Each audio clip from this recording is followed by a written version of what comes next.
In a Connecticut historical society, there is a circus contract from the 1870s governing a performer of extraordinary physical stature that specifies what he may and may not say about himself in public, who may photograph him, and that all materials produced about him belong to the organization, not to him.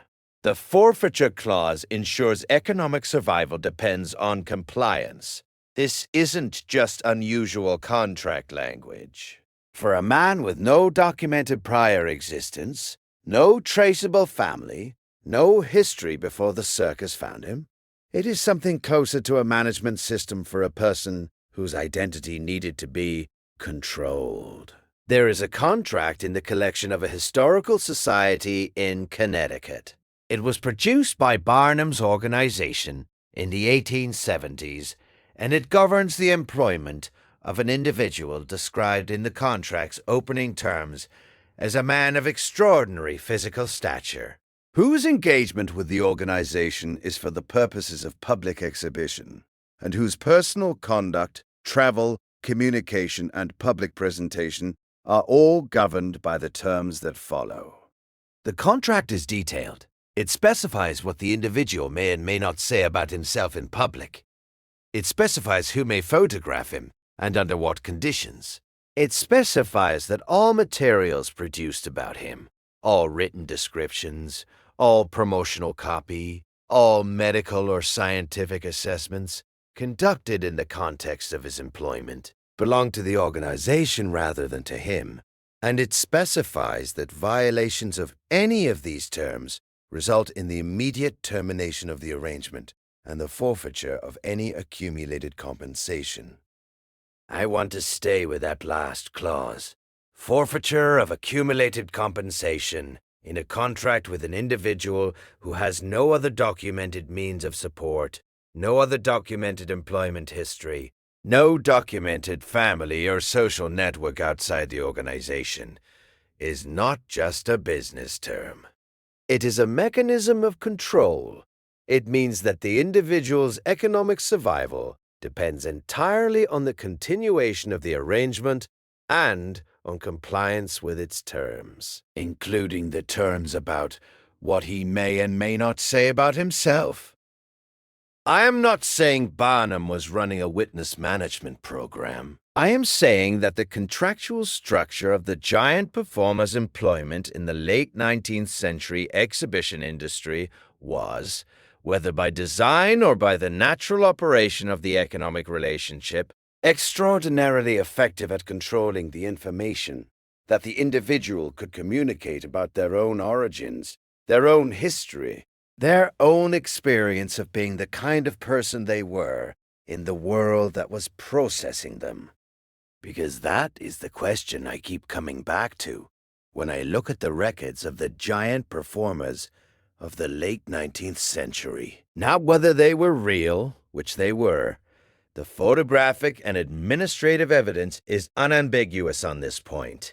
Not whether some of them were promoted with exaggeration, which they certainly were, but where did they come from? What were their lives like before the circus found them? What social context had they been part of? And why was the circus the institutional structure that absorbed them? The official narrative is coherent enough. Individuals of unusual stature in the late 19th century had limited social options. The combination of physical difference, limited employment prospects in ordinary occupations, and the existence of a profitable entertainment industry that specifically valued the extraordinary created a natural alignment. The circus provided income, accommodation, and a social community to people who might otherwise have faced destitution. The performers were, in the official narrative, essentially economic migrants to a niche labor market. People who found in the exhibition industry the only place where their unusual characteristics were an asset rather than a liability. This narrative is not wrong, but it is incomplete in ways I find significant when I look carefully at the administrative records rather than the promotional materials. because the promotional materials are designed to tell a story. The administrative records are designed to manage a reality, and the reality they manage, in the case of a specific subset of giant performers in a specific period, is not the reality the promotional materials describe. Let me be specific about the subset I'm examining. Not the showman giants, the performers who built careers as entertainers, who had documented biographies going back to childhood, whose family networks and community origins are traceable in the records. Those individuals are the majority of the exhibition industry's giant performers, and they are exactly what the official narrative describes. What I'm looking at is a smaller group concentrated in a specific window, roughly 1860 to 1895, who appear in the administrative records of the exhibition industry without the kind of prior biographical documentation that the majority of performers have. Individuals who were contracted without documented prior existence, without traceable origins, without family connections that appear in any record outside the exhibition industry's own files. Found, to use the same word the intake institutions used for the children I described in an earlier investigation, found and contracted and placed within an institutional framework that controlled their public presentation and their self-description with a thoroughness that goes beyond ordinary employment practice. Some of these individuals are documented in the administrative records as having been brought to the exhibition industry's attention by specific institutional intermediaries, not talent scouts in the modern sense, intermediaries who appear in the records in connection with other types of institutional processing, immigration processing stations, settlement program administrators, the kinds of organizations involved in managing populations moving through the inheritance period's displacement networks, the pipeline from the intake institutions to the exhibition industry, in the case of this specific subset of performers, runs through exactly the institutional structures that I have argued were managing the displacement of surviving Tartarian populations in the mid to late 19th century. What were these individuals told about themselves? The contract terms are illuminating here. The prohibition on self-description, the requirement that all materials about the performer belong to the organization, the control over photographic access. All of these are mechanisms for managing the narrative of a person's identity. They ensure that what the public knows about who this person is comes exclusively from the organization, not from the person themselves. In the context of ordinary commercial entertainment, these terms are defensible as brand management. In the context of an individual who has no documented prior history and who is being presented to the public in a specific role that includes specific claims about their origins, these terms are something more. They are a mechanism for preventing the individual from contradicting the official account of who they are and where they come from. What were the official accounts? They varied.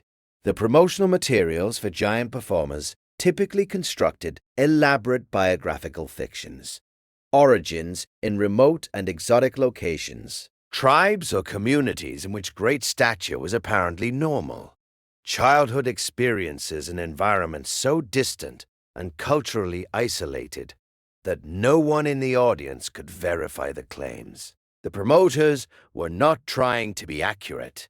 They were trying to be interesting. But the pattern of the fictional origins is revealing.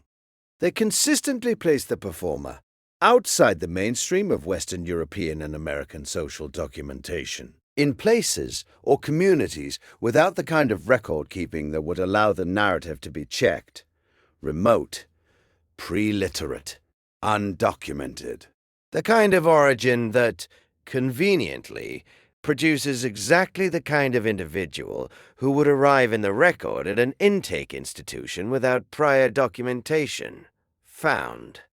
I want to be precise about what I am suggesting. I am suggesting that the exhibition industry in the period 1860 to 1895 served, among its other functions, as a social management mechanism for individuals of unusual stature, whose presence in the population was the residual evidence of a biological reality, the existence of significantly larger humans. That the new narrative of post-reset civilization could not incorporate. These individuals could not be made invisible.